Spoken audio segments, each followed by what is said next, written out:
Okay, I want you to picture this. It's December 1944. You're a German soldier, you're a veteran, and you're freezing in a foxhole in the middle of the Battle of the Bulge. You've been through more artillery strikes than you can count, but this is different. Something is very, very wrong. The American shells, they're not hitting the ground. They're just exploding in midair with this weird, perfect precision, maybe 20 feet up. And they're creating this cone of death, a rain of hot steel that completely ignores your cover. The foxhole, the one place that's supposed to keep you safe, it's suddenly become a trap. All around you, you see men being torn apart by shrapnel that's coming from everywhere at once. You don't even hear the normal whistle of an incoming shell, just a sudden, violent crack right over your head. For the soldiers facing it, it was impossible. It felt like a weapon that was breaking the laws of physics, like something from another world. So, what was this incredible weapon? And how in the world did it even come to exist? Well, let's dive in and pull back the curtain on this story. To really get this, we have to rewind a little, back to the start of the war, because every major military had this one massive problem. Trying to shoot down a modern, fast-moving airplane was, well, it was nearly impossible.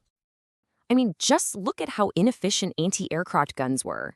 You basically had two shots. One, you could get a direct hit on a target zipping along at 300 miles per hour, which, good luck with that. Or two, you could use a timed fuse, which meant you were pretty much just guessing the plane's altitude. And the result? It took, on average, 20,000 shells to take down a single plane. Some people say it was closer to 100,000. This was a desperate, totally unsustainable problem that needed a brilliant solution. So the solution seemed obvious, right? You needed a proximity fuse, a shell that could actually sense when it was close to a target and then blow up on its own. But here's the thing. The world's smartest people had already tried, and they'd all decided it was impossible. Germany had tinkered with over 30 different designs, acoustic, electrostatic, you name it, before they finally gave up and shut it all down in 1940. The British got a little closer with a radar concept, but their prototypes were super unreliable, and they just couldn't build them on a massive scale.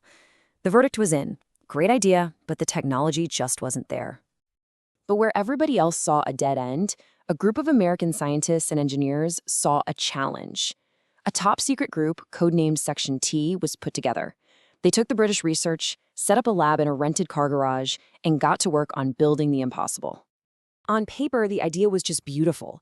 The fuse was basically a tiny radio station. It sends out a signal. When that signal hits a plane, it bounces back. And because of the Doppler effect, the same thing that makes an ambulance siren change pitch as it goes by, the returning signal changes frequency.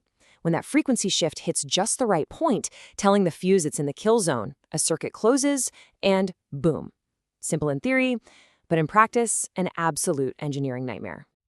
Actually making this thing work was, well, it was an insane challenge.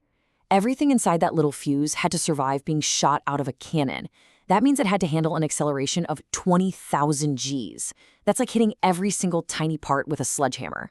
At the same time, it's spinning at 25,000 RPM, and somehow inside this violent spinning shell, you have to cram a whole radio station with 130 tiny parts into a space the size of a milk bottle, all running on a battery that has to turn itself on in mid-air. The biggest problem by far was the vacuum tube, the heart of the radio. These things are made of glass. They're super fragile. So a young physicist, a guy named James Van Allen, was given the job of making them indestructible. And their method was just genius. They started with tiny tubes from hearing aids. They'd literally fire them from a cannon into a pile of soft dirt, dig them back up, look at the smashed pieces under a microscope to see what part broke, and then they'd redesign it. Thicker glass, stronger supports, and they just did this over and over thousands of times. What they ended up with was the rugged tube, a piece of tech that could survive the unsurvivable. So they solved the puzzle, but then America did what no other country could. They figured out how to mass produce it. By late 1943, factories were pumping out 40,000 of these secret fuses every single day. But this weapon was so advanced, so revolutionary, that its existence was one of the biggest secrets of the war, second only to the atom bomb. They had to be extremely careful about how they used it. The first time it was used in combat was January 1943. The cruiser USS Helena just casually swatted a Japanese bomber out of the sky in the Pacific. For most of the war, though, it was completely forbidden to use it over land. They were terrified that a dud would fall into enemy hands. But then, in June 1944, they made an exception. They had to. It was to defend London from Hitler's new terror weapon, the V1 flying bomb. And then, during the absolute desperation of the Battle of the Bulge, the order came down. All restrictions are lifted. The impact was just unbelievable. The V1 buzz bombs were a nightmare. Fast, small, and terrifying.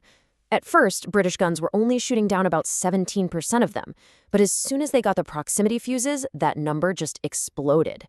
In 4 weeks, the kill rate jumped to 74%.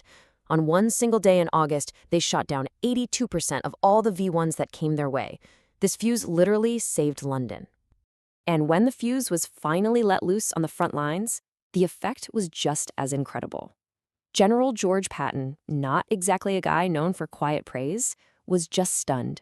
He talked about catching an entire German battalion out in the open, killing over 700 of them in one barrage. He knew right away that this thing changed everything about how wars were fought on the ground.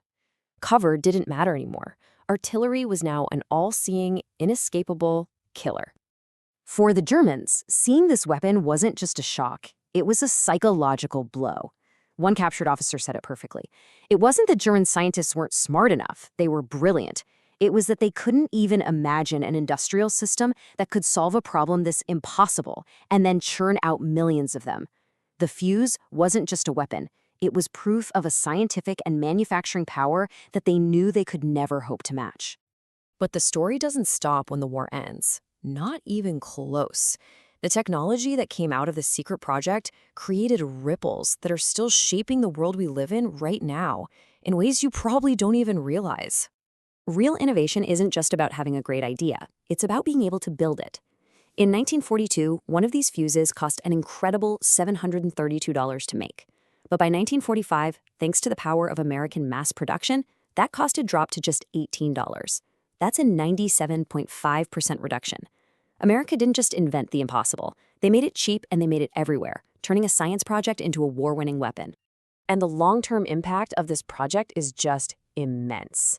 The tricks they learned to make electronics survive a cannon shot were the same ones used to make instruments survive a rocket launch. Remember James Van Allen, the guy with the rugged tube?